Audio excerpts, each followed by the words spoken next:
Me llamo Sofía. Durante 10 años creí que tenía la vida perfecta. Vivía en un apartamento de lujo en el barrio de Salamanca, trabajaba como cardióloga en el Hospital Gregorio Marañón y estaba casada con David, un exitoso productor de cine. Desde fuera, éramos la pareja ideal.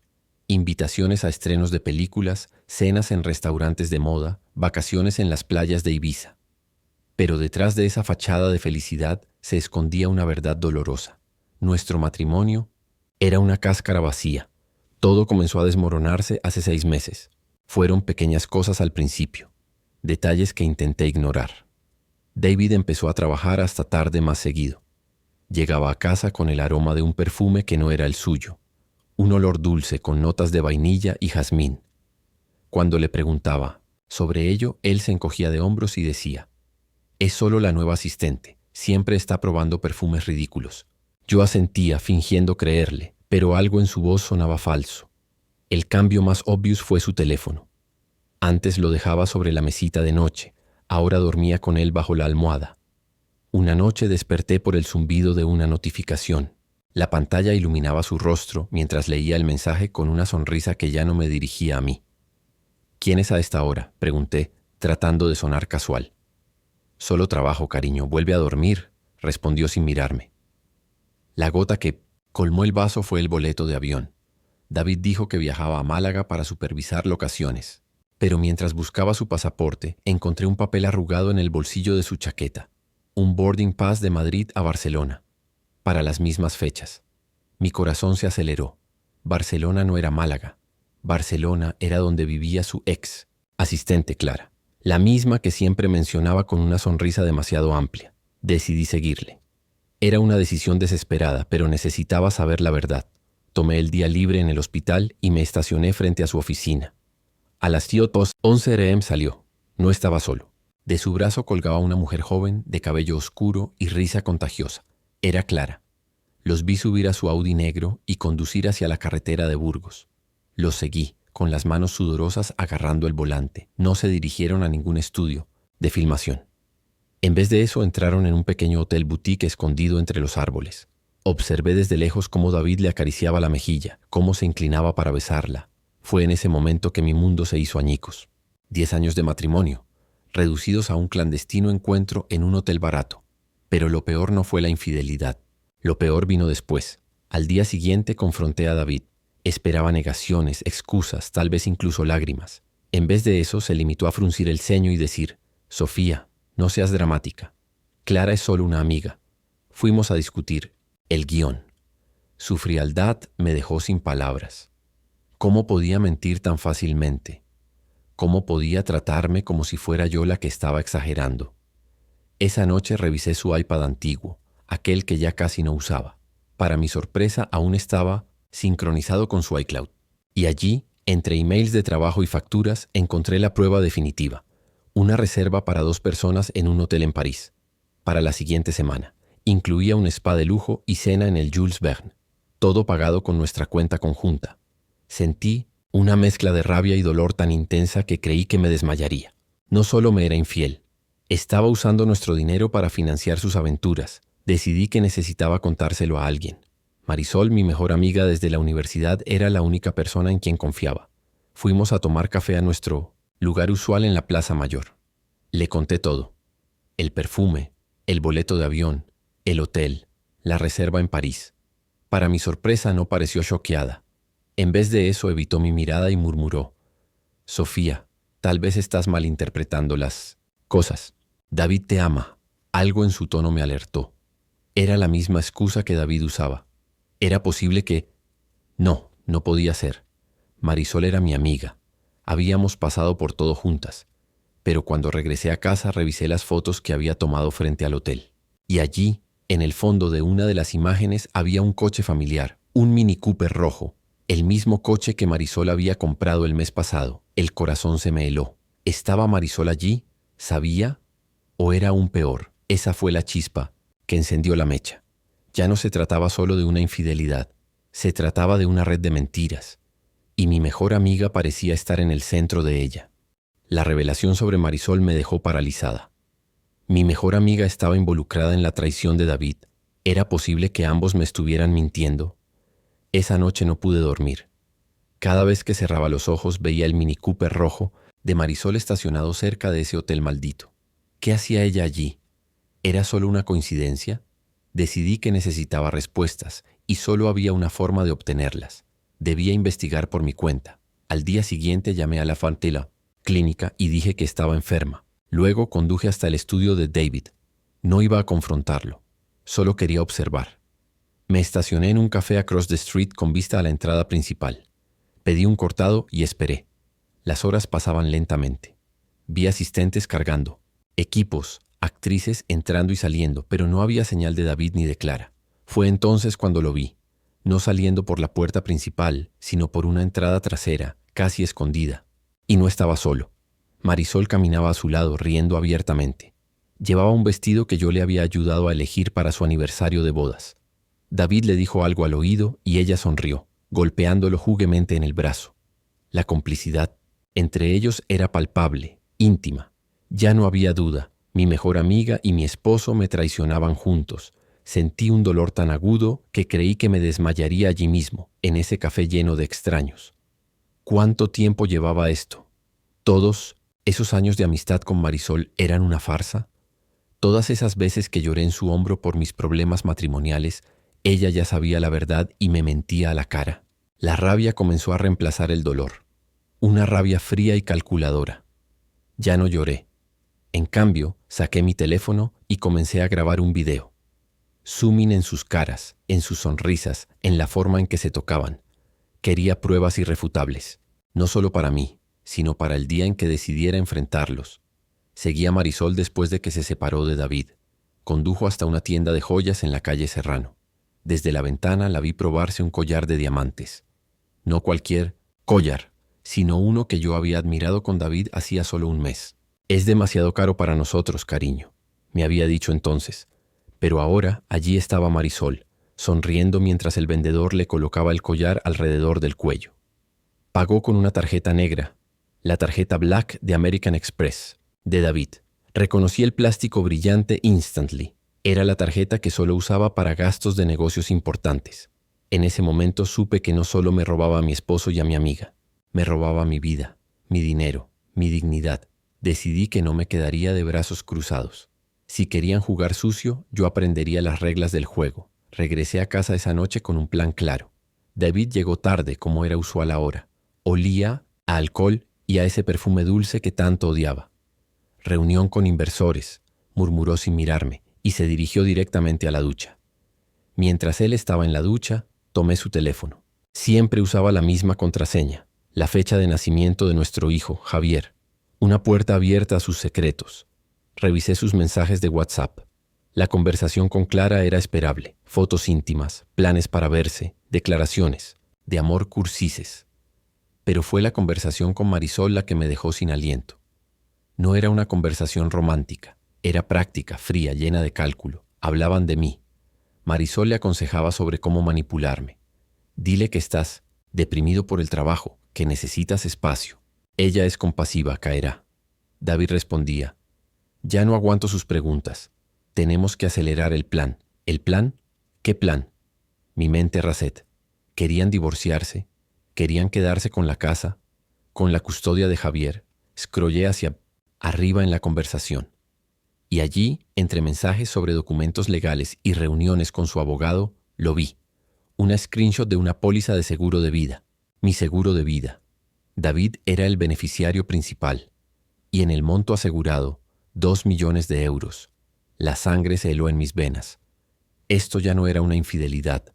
Esto era algo mucho más oscuro, más peligroso. ¿Estaban planeando algo contra mí?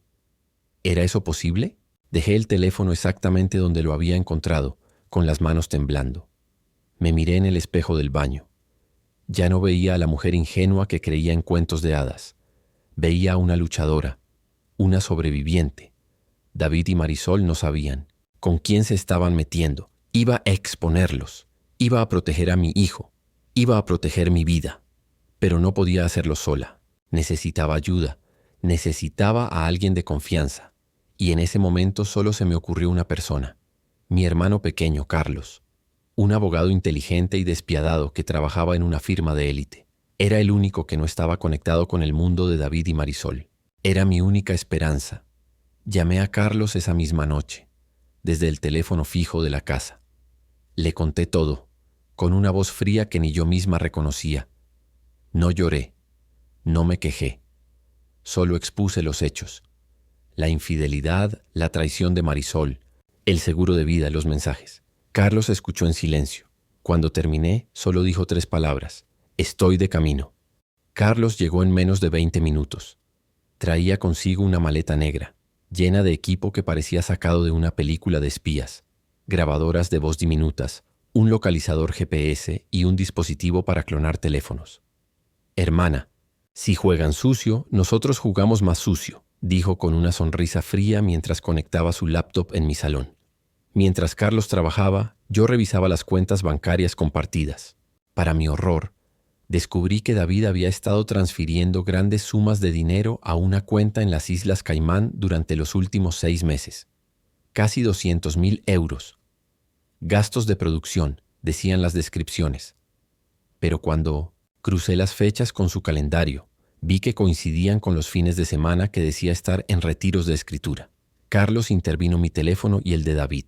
Si recibe una llamada o mensaje, lo sabré al instante, explicó mientras instalaba un software de monitorización. Y esto, mostró una placa pequeña del tamaño de una moneda. Es un micrófono. Lo pondremos en el coche de David. Al día siguiente seguí mi rutina normal. Fui al hospital, atendí a mis pacientes, sonreí a mis colegas. Pero por dentro era un torbellino de emociones. Cada notificación de mi teléfono me hacía saltar. ¿Sería Carlos alertándome de algo? ¿O sería David enviando otra mentira? La primera alerta llegó esa tarde. Carlos me envió un mensaje cifrado. Reunión en Café Gijón. 18 enero. Ambos. A las 18:05 ya estaba sentada en una mesa trasera del Café Gijón, con una gorra y gafas de sol, tratando de pasar desapercibida. A las 18:15 llegaron David y Marisol. Se sentaron a solo 3 mesas de distancia. Pidieron 2 vinos tintos. Y entonces comenzaron a hablar. La voz de David era grave, preocupada. Sofía sospecha, revisó mis cosas, encontró el boleto a Barcelona. Marisol rió, un sonido frío y cortante. Te dije que fueras más cuidadoso, pero no importa. Sin pruebas no puede hacer nada. Pero si decide divorciarse, la voz de David tembló ligeramente. El prenupcio que firmó me deja casi con nada. Necesitamos que sea ella quien abandone la casa. O algo mejor. Hubo un silencio pesado. Luego, Marisol dijo las palabras que nunca olvidaré. El seguro de vida sigue en pie. 2 millones. Suficiente para que ambos empecemos de nuevo lejos. De aquí. Accidente doméstico. Siempre es plausible. Una caída en la bañera. Electrocución con algún aparato. Sentí que el mundo se detenía.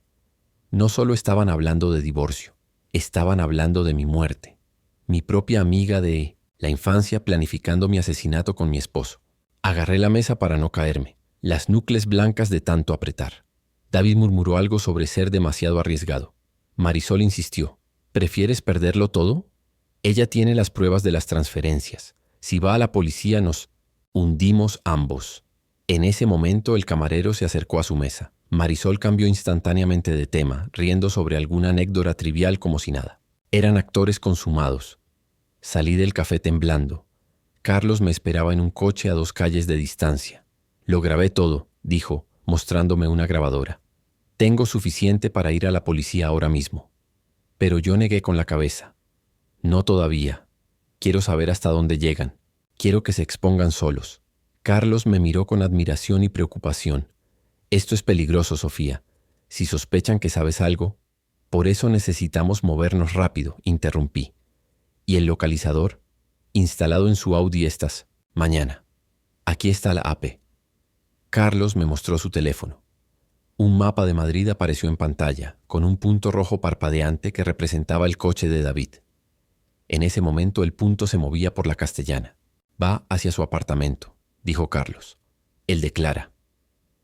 Observamos el punto detenerse en un edificio en el barrio de Chamberí.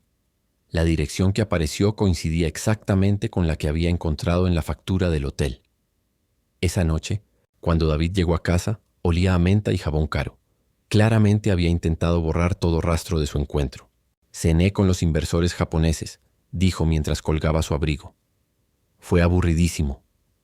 Sonreí sirviéndole un vaso de vino, el mismo que prefería Marisol. Cuéntame, dije, con una dulzura que me sorprendió a mí misma.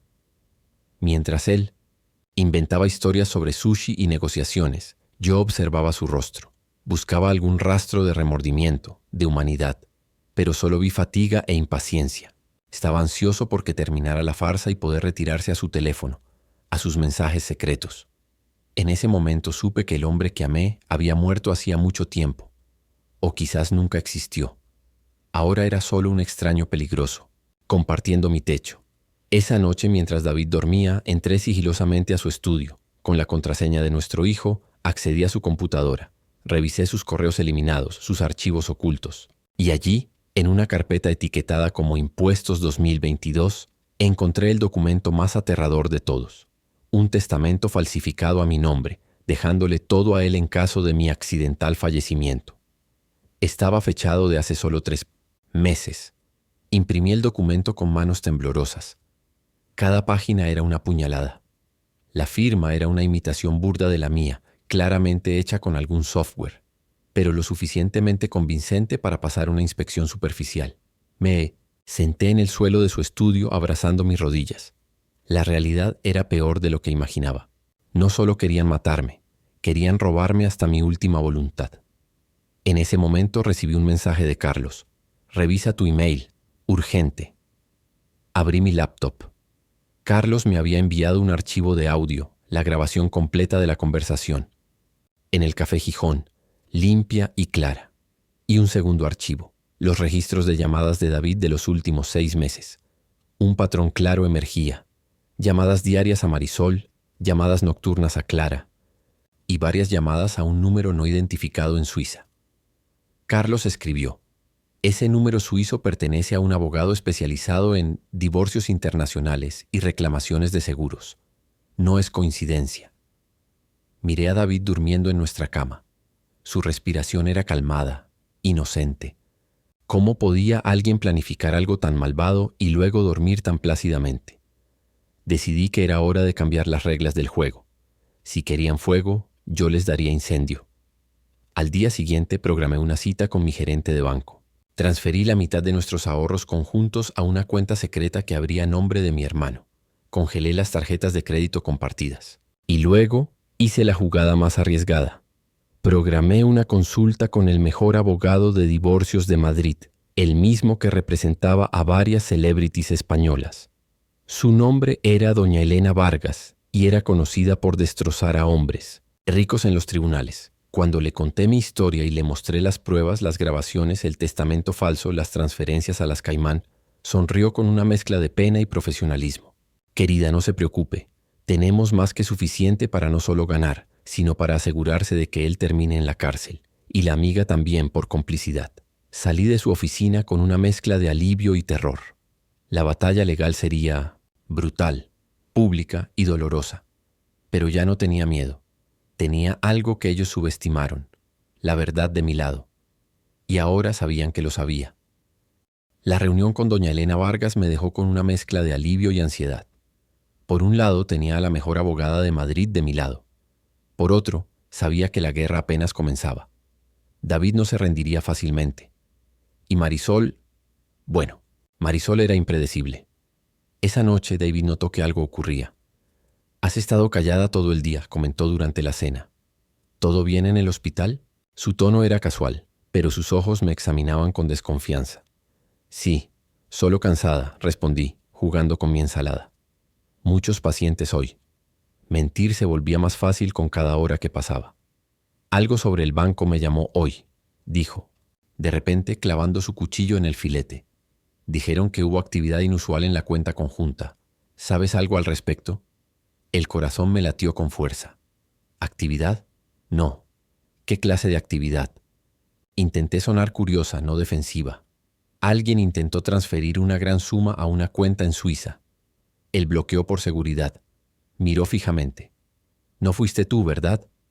Suiza. La misma Suiza de las llamadas de su abogado fantasma. Claramente estaba probándome. viéndome la cara.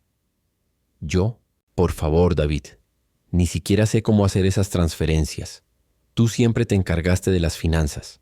Incluso reí, una risa vacía que sonó convincente incluso para mis propios oídos. Debe ser un error del banco. Llámalos mañana.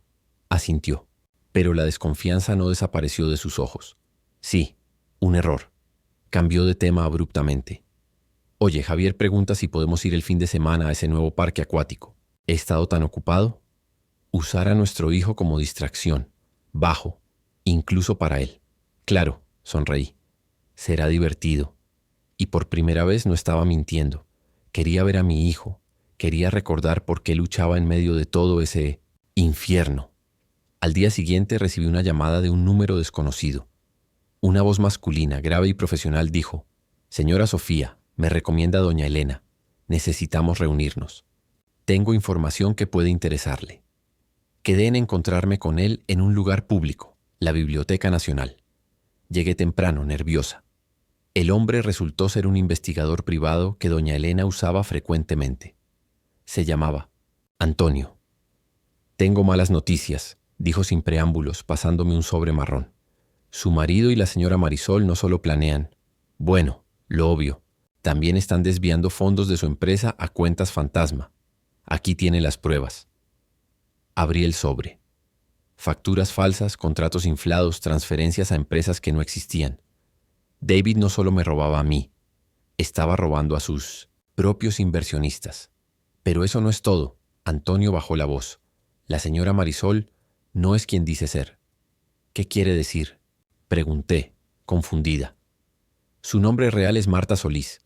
Tiene antecedentes por estafa en 3 países diferentes. Se especializa en hombres ricos y vulnerables. Pasó otra foto.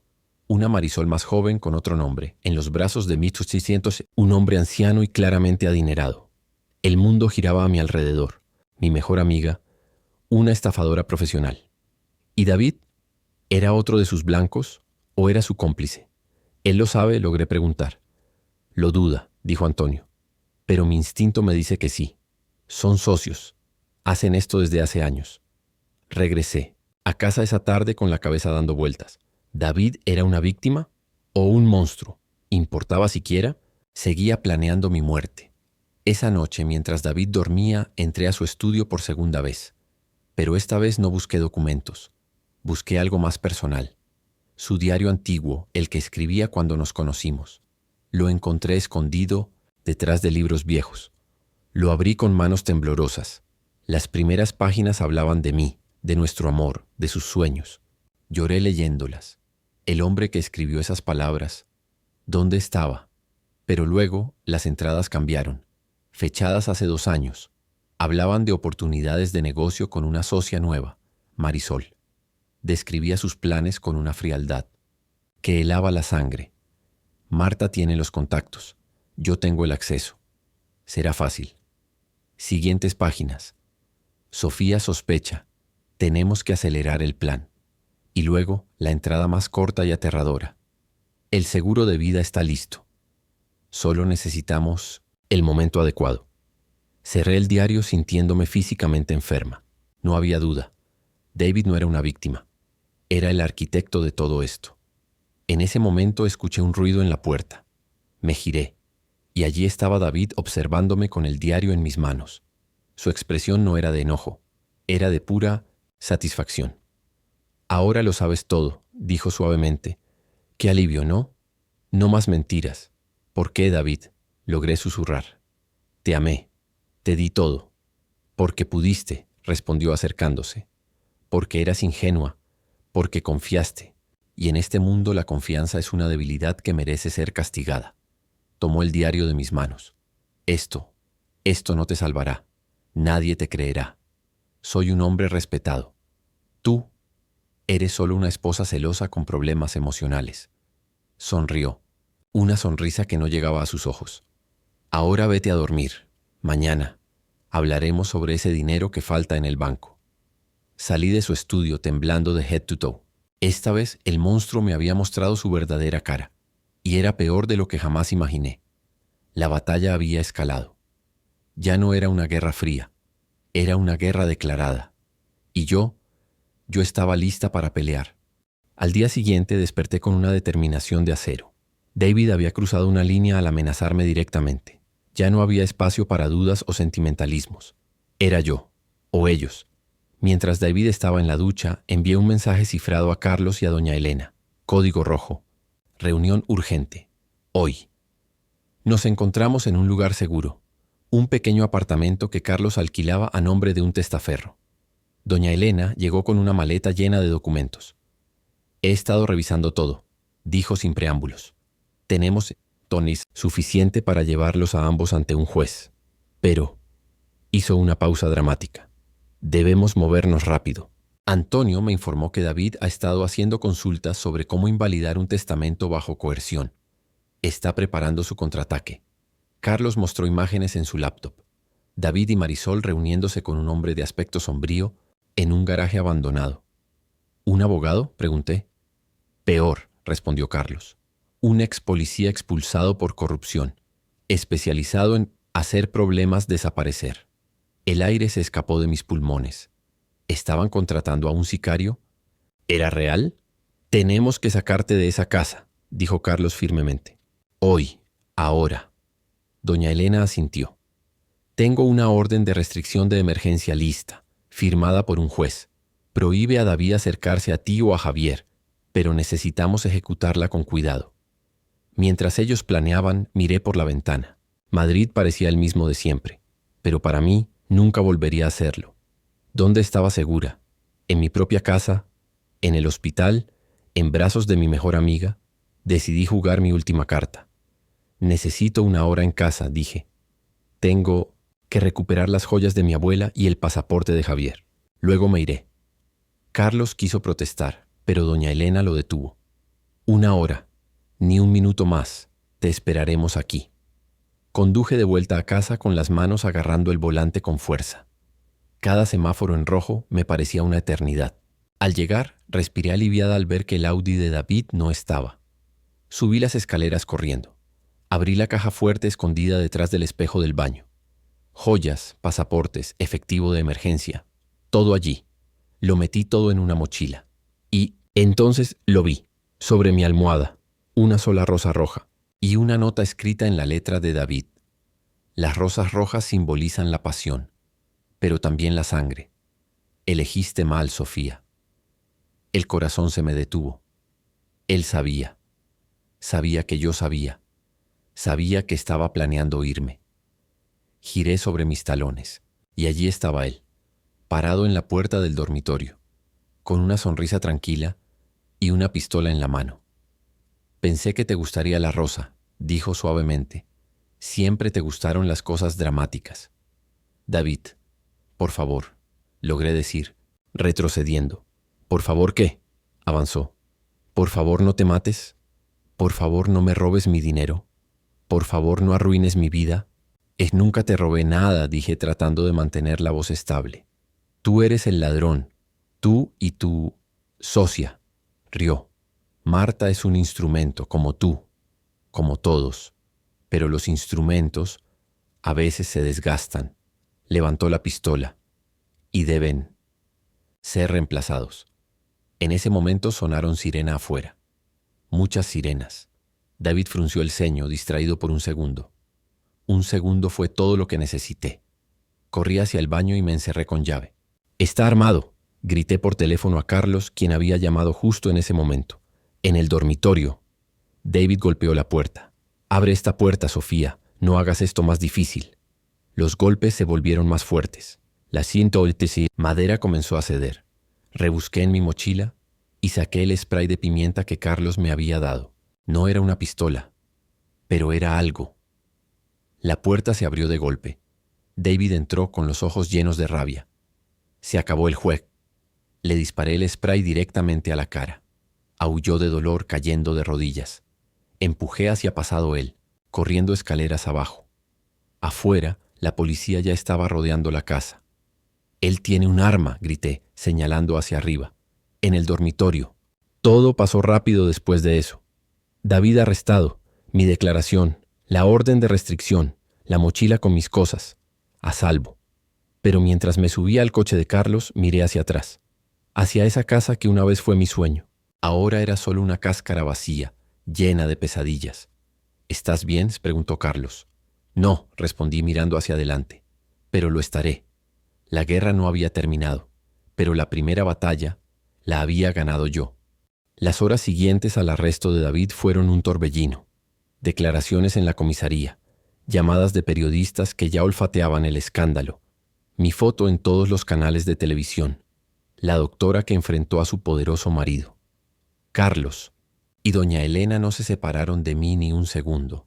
El proceso judicial será largo, me advirtió Elena, pero con las pruebas que tenemos, David no saldrá fácilmente.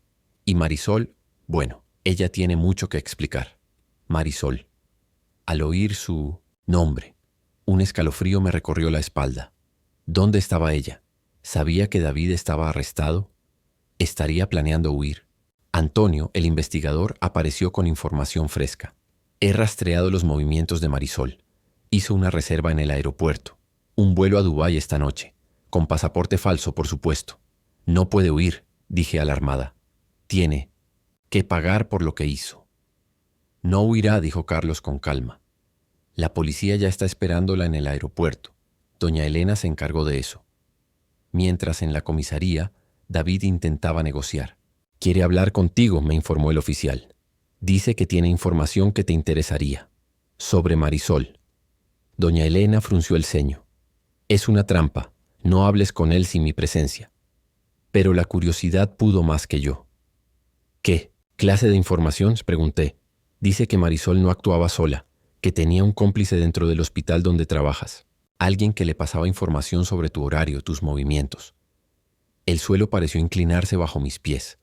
Un cómplice en el hospital, uno de mis colegas, uno de los enfermeros. Alguien a quien saludaba cada día me estaba traicionando. «Pregúntale quién», ordenó doña Elena al oficial. La respuesta nos dejó a todos en shock. No era un colega. Era la recepcionista de mi planta, la sonriente señora Carmen, que siempre me guardaba un croissant los lunes, la que preguntaba por Javier. La que sabía todos mis turnos, mis vacaciones, mis horas de salida. «¿Carmen?», susurré incrédula. «¿Pero es por qué?». David dice que Marisol le pagaba. Dinero en efectivo a cambio de información. Durante años. Recordé entonces las pequeñas cosas. Carmen siempre curiosa. Carmen siempre cerca. Carmen recomendándome un nuevo restaurante, el mismo donde David y Marisol solían verse. La red de traición era más profunda de lo que imaginaba. Llegaba hasta mi lugar de trabajo, mi santuario. «Tenemos que moverte a un lugar seguro», insistió Carlos. «Si Carmen estaba involucrada, podríase haber más personas. No podemos confiar en nadie». Esa noche me alojé en un hotel discreto bajo un nombre falso. Desde la habitación vi las noticias. Mi historia era el titular principal. Productor de cine arrestado por amenazar a su esposa. La trama de engaños en la alta sociedad madrileña. Y entonces vi su foto. Marisol. Arrestada en el aeropuerto con lágrimas falsas corriendo por sus mejillas. La amiga traidora, la llamaban. Por primera vez en meses respiré aliviada. Los dos estaban detrás de las rejas. Yo estaba a salvo. Javier estaba a salvo. Pero la paz duró poco. A la mañana siguiente recibí una llamada del hospital. La señora Carmen había sido despedida, pero antes de irse dejó un mensaje para mí. Un sobre con una sola frase. «Esto no ha terminado». Doña Elena tomó el mensaje con seriedad. «Puede que los principales estén arrestados, pero la red podría tener más tentáculos. Debemos mantener precauciones». Mientras el caso judicial avanzaba, David fue acusado de amenazas, posesión ilegal de arma y fraude financiero. Marisol de estafa, conspiración y suplantación de identidad. Pero el mayor shock vino durante Tisotes, la audiencia preliminar. David, desesperado por reducir su condena, decidió colaborar. Y reveló el nombre de quien realmente estaba detrás de todo, la persona que ideó el plan desde el principio. No era Marisol, era el socio de David en la productora, un hombre llamado Federico Martín, el hombre que siempre parecía tan amable, tan leal, el que me consoló cuando descubrí la infidelidad de David. Federico estaba endeudado hasta el cuello. Había ideado el plan para quedarse con el dinero del seguro de vida y huir del país. David era solo su peón. Marisol, su herramienta. La policía allanó la casa de Federico esa misma tarde, pero él había desaparecido. Solo quedaba su computadora, con emails detallando cada paso del plan, incluyendo órdenes específicas para David y Marisol. El monstruo final había mostrado su cara, y ahora estaba suelto. Esa noche en mi habitación de hotel miré por la ventana.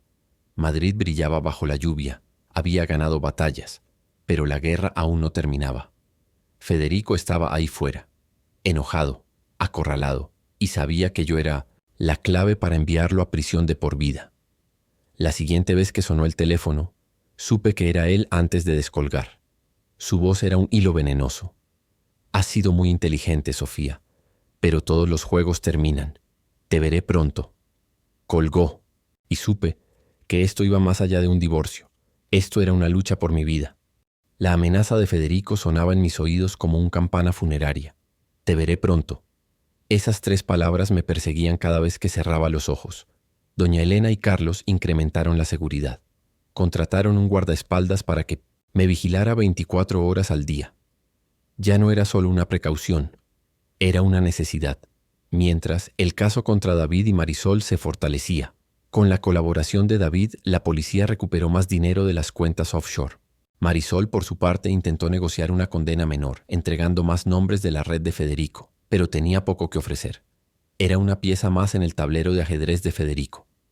Un nombre surgió una y otra vez en las investigaciones: Víctor Morales, el ex policía corrupto que habían contratado para solucionar su problema. Resultó que Víctor no era solo un matón, era el brazo ejecutor de Federico durante años, especializado en hacer desaparecer evidencias y personas. La policía lo encontró escondido en un apartamento en Vallecas. Tras un breve enfrentamiento fue arrestado. En su poder encontraron listas de objetivos, y yo era el siguiente en la lista. Fue entonces cuando decidí que ya era suficiente. No podía seguir escondiéndome. Tenía que enfrentar a Federico, pero en mis términos. Con la ayuda de Antonio, el investigador, trazamos un plan. Federico estaba desesperado por recuperar un pendrive que contenía claves de acceso a sus cuentas en Suiza. David lo había escondido antes de su arresto, y solo yo sabía dónde. Usaríamos el pendrive como cebo. Anunciaríamos públicamente que yo lo había encontrado y que lo entregaría a la policía al día siguiente. Federico no podría resistir la tentación de intentar recuperarlo. El lugar. El antiguo estudio de David, ahora vacío y bajo custodia policial. Era un lugar que Federico conocía bien y donde se sentiría confiado. La trampa estaba tendida. Esa noche, vestida con un chaleco antibajo bajo mi abrigo, llegué al estudio con mi guardaespaldas. La policía estaba escondida en las habitaciones contiguas, listos para intervenir.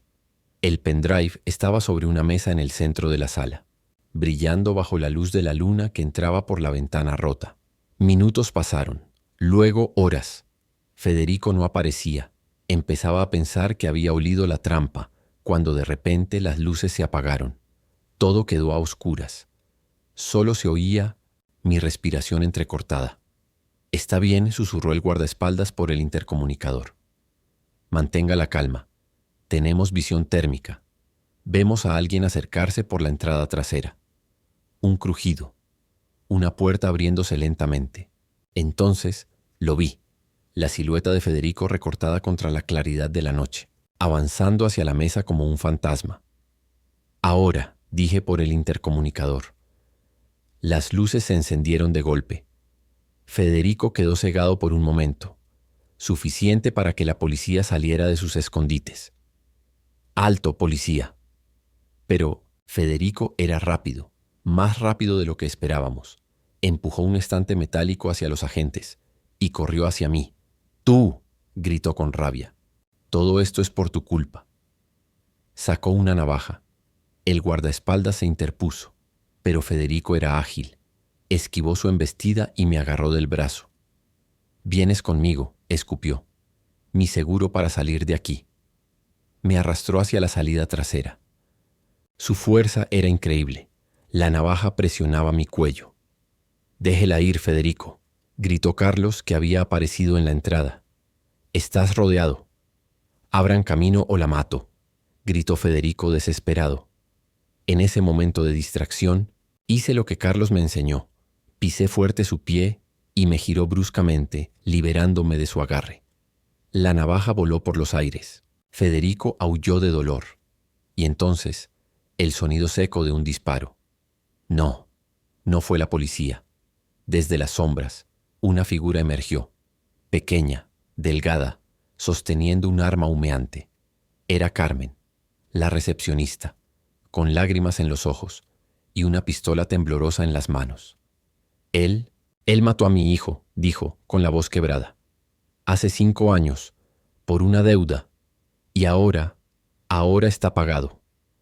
Federico yacía en el suelo agarrando su estómago.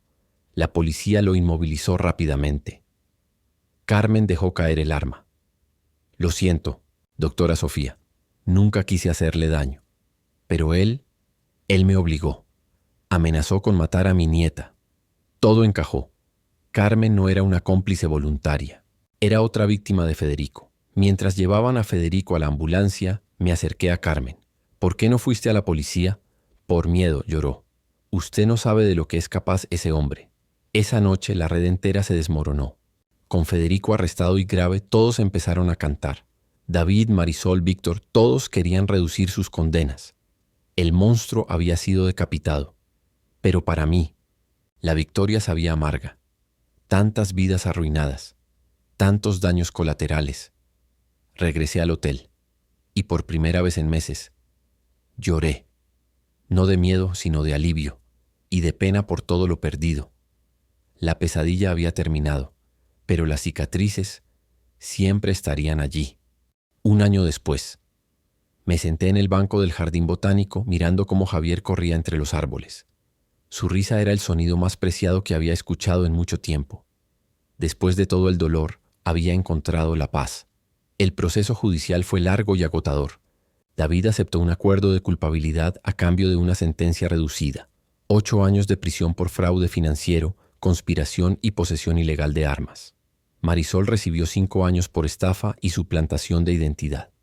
Federico, gravemente herido pero recuperado, enfrentó múltiples cargos y recibió una sentencia de 25 años sin libertad condicional. Carmen, la recepcionista, testificó contra todos ellos. A cambio, recibió libertad condicional por su cooperación. La última noticia que supe de ella es que se mudó a un pueblo costero con su nieta, lejos de los recuerdos de Madrid. Yo tomé la decisión más difícil de mi vida. Dejé el hospital. Dejé Madrid. Todo estaba impregnado de recuerdos dolorosos. Carlos me ayudó a encontrar una pequeña casa en la costa norte de España. Un lugar donde el sonido del mar ahogaba los pensamientos oscuros, donde nadie me conocía como la esposa traicionada o la mujer que derribó a un imperio corrupto. Abrí una pequeña clínica privada, sin el estrés de la ciudad, sin las mentiras de la vida anterior. Solo yo, mi trabajo y mi hijo. A veces, por las noches, todavía me despertaba sobresaltada, creyendo oír la voz de David o los pasos de Federico, pero luego miraba a Javier durmiendo pacíficamente y recordaba que había sobrevivido, que éramos libres. Hace un mes recibí una carta de David, la primera y última. Decía solo 3 frases. Perdón por todo el daño. Cuida de nuestro hijo. Adiós. No respondí. Algunas heridas son demasiado profundas para curarse con palabras. El dinero recuperado de las cuentas offshore me dio seguridad financiera. No riqueza, pero sí la libertad de no preocuparme por el futuro de Javier. A veces, paseando por la playa, me preguntaba cómo sería mi vida si nunca hubiera descubierto la verdad. ¿Sería más feliz viviendo una mentira? La respuesta siempre era la misma. No. La verdad, por dolorosa que sea, nos hace libres. Hoy, mirando el atardecer sobre el océano, siento que por primera vez estoy exactly donde debo estar. Javier corre hacia mí con una concha en la mano. Mira, mamá, es para ti. La tomo. Es imperfecta, con grietas y cicatrices, pero beautiful a su manera, como nosotras. Es perfecta, le digo, abrazándolo fuerte. Absolutely perfecta. Y sé que por fin, el mañana será mejor que el ayer.